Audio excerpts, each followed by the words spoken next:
Well, Islanders, we knew we would eventually be here. We knew that the news media would eventually pick up a story that paints the cruise industry in the most dark and grim and unsafe place to be. A story and an event that happened almost 2 weeks ago has now been picked up, and it's on every media source you can find, from social media to online media to television. It's the dominating story, and it's raised the question by many: is it safe to cruise, and should you be cruising right now? The question is even asked, why isn't the CDC stopping passengers from getting on ships and visiting other countries? Is it safe to cruise? Let's talk about it right now on Island Time.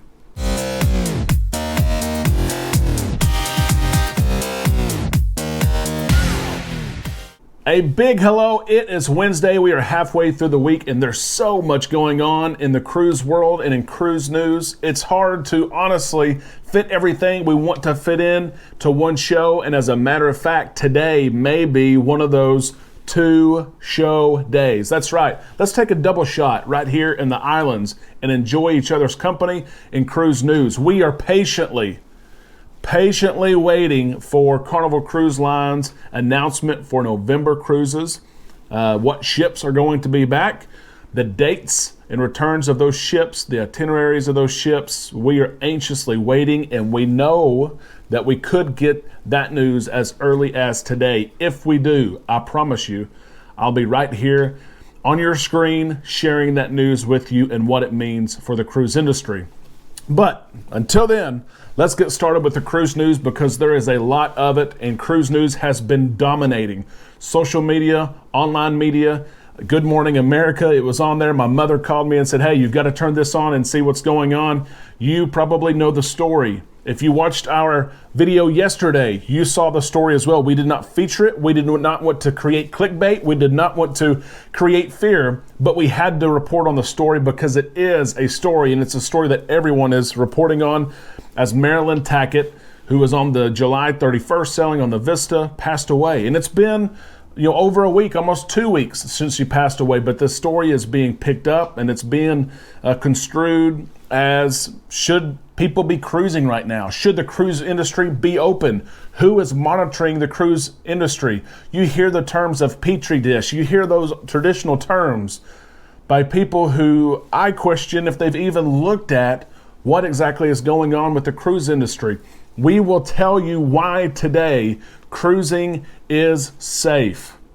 It really is. Now, there's risk with anything that we do right now. We know that. Going to the gas station, going to shop, going to buy your groceries, flying on an airplane, helping on a train, there's risk.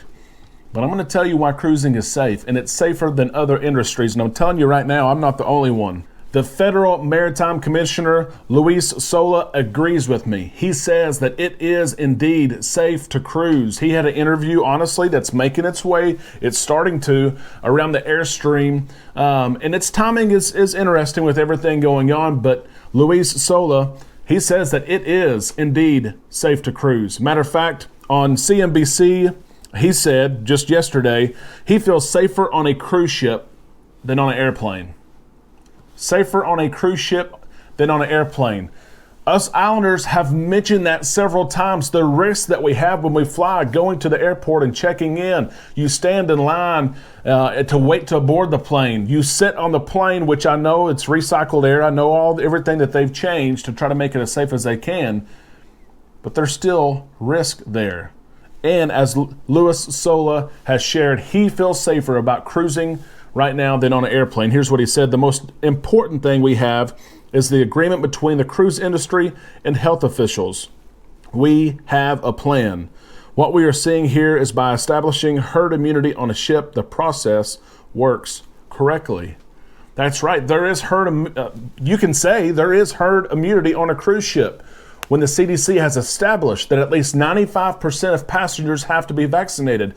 But cruise lines have had to go further than that 95%. There's not much further to go.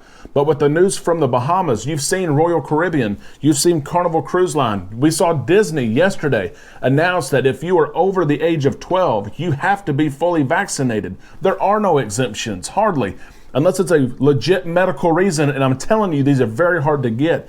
I've known some people who have had legit, established, proven medical conditions and tried to get an exemption from cruise lines, and they've been denied. So they're not just giving them away because you have an exemption or you have a reason why you can't get the vaccine.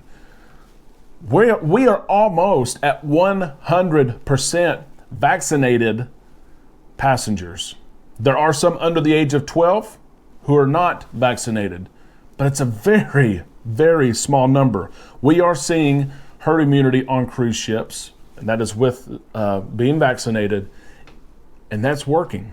That's what Louis Sola says. He also says, we also have a plan in place. If we have a serious condition, we now have the ability to get that person off the ship immediately. We saw that in Marilyn Tackett's case. She got off the ship in Belize. She eventually went to Oklahoma. We can see that. Sola also says it was a catastrophe during the very early days of the pandemic where we just kept those passengers on the ship. And you remember that in March of 2020. HBO has done a special on some of those events that took place, and it was downright scary. But now we get passengers right off the ship. Royal Caribbean, if you sail with Royal Caribbean and you are vaccinated and you contract COVID, they fly you privately back home.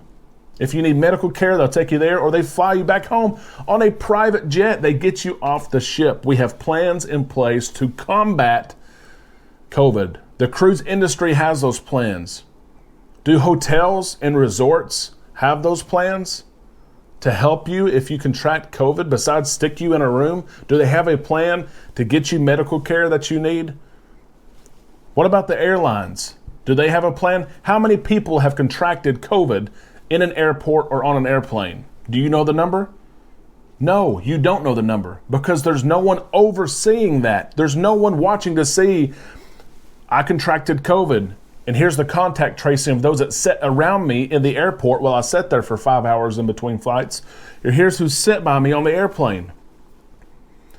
There's none of that in that industry. There is, however, those practices and protocols in the cruise industry. Now let's get to the good stuff. I can make an argument right here, right now, on why cruising is safe. Here's my arguments on why cruising is safe right now, and if you have a cruise booked, you should go on that cruise. Here's why. There is no other place you can go and be around a population of people that are at least 95% vaccinated. Nowhere. That number really is about 97 and 98% right now. But there's nowhere else you can go and be around a crowd that's vaccinated like that. Sporting events, your church service, your school. I could not go to the hospital down the street right now and sit in a waiting room with at least 95% of people vaccinated. It does not exist, but it does exist on a cruise ship. It does. There's no other place that requires proof of showing a vaccine that you have indeed been vaccinated. 2 shots or the 1-shot Johnson & Johnson plus 14 days, you're vaccinated. There's nowhere else. You don't go to a hotel and they ask for your vaccine card when you get in. You don't go to a resort and they ask for your vaccine card. When you go to the airport, they don't ask for the vaccine card. When you step on an airplane, they don't. When you go on a cruise, they do. They do ask. They even ask in Florida. There's cases there, you know the story, but they ask. There's no other place you can go that requires testing of every single person. Cruisers now have to take tests, some of them, certain groups, 72 hours before their embarkation day. Some of them show up to the terminal and they're tested right there, depending on certain cases. There's nowhere else you can go that you can be around a group of people on vacation and every single person has been tested. There's no other place you can go that has an agency monitoring it as closely as the CDC. I'm sorry, there's not. You can love and hate the CDC. We can talk about it all day. We can talk about the conditional sell order. We can talk about the power that they have over cruise lines. The CDC and the government is watching every step, every scenario that cruise ships are taking right now. They have a website dedicated. We've looked at it. You can look at every cruise ship and see, is it green? Are there any cases? Is it yellow? Are there investigations taking place on a cruise ship because of a certain event? A big case, a cluster of cases were found, or they could be red. You don't have that for resorts, all-inclusive resorts in Cancun, in Jamaica. You don't have a website you can go to and it tells you if there's been an outbreak at a resort or a hotel or an airport. You do for cruising. There's no other place that has invested the time and money and protocols like cruise lines have. You talk about research, trial and error, proving yourself. Cruise lines in Europe greatly helped the United States in late 2020 establish protocols, test those protocols. And the United States cruise lines have adapted those protocols. They've spent time training their crew, money they're training their crew, putting up signs, hand sanitizer, washing stations, testing capabilities on board, and abilities for their medical centers to do extensively more than what they used to do. There's no other place that has things like port agreements in place that if you leave on a cruise ship and something happens to you or people on their cruise, you're guaranteed. If you leave from Galveston, you're coming back to Galveston. In March of 2020, you did not. If you leave Miami, you're coming back to Miami. If there's a breakout of cases on board, they already know what hospital is going to treat you. When that ship comes back, they know the ambulance service that's going to pick you up. They know, and they probably have beds at the hospital that has already been established in a port agreement that's been agreed upon by the cruise line, by the hospital, by the port, and the CDC has given its stamp of approval. Resorts don't have that. The airport doesn't have that. It is indeed safe to cruise. And when I say safe, it is as safe as anything else out there. And I would argue safer than anything else out there, as Louis Sola would also argue. It is safe to cruise. There's risk in everything we do, but there's oversight in the cruise industry that make it safe. I hope you're excited for your cruise. I really do. I know I got fired up, but it's because I'm passionate about it. And I hate to see the cruise industry be beaten down and for fear to be instilled in Americans, people that cruise and who don't cruise. I received so many calls yesterday that said, "Weren't you on the Vista? Were you on that week?" I said, "No, I was on the week before." But people that were scared enough to call me and check on me, "Hey, did you feel safe?" Yes, I felt safe. I did.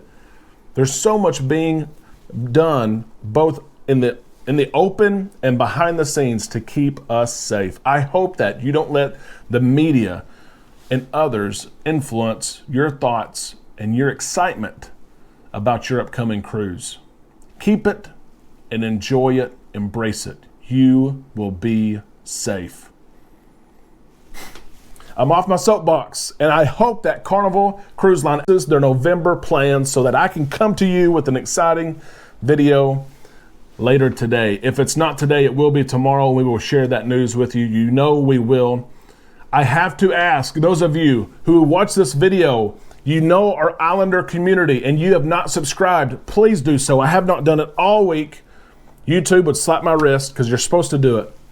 Please, if you have not subscribed, please consider doing so. We have had in the last 28 days over 900 new Islanders. Click that subscribe button, ring the bell, and I hope that you do the same. What are your thoughts on the question, is it safe to cruise? They can vary from mine. That is just fine. But I want to know them. I want to interact with you. What do you think about the current state of vacationing in general? How does cruising rank in that state of flying somewhere and staying in a hotel, flying somewhere, staying in a resort versus cruising? Let us know your thoughts. We can't wait to interact with you this afternoon and this evening. And we will see you either later today or tomorrow right here on Island Time.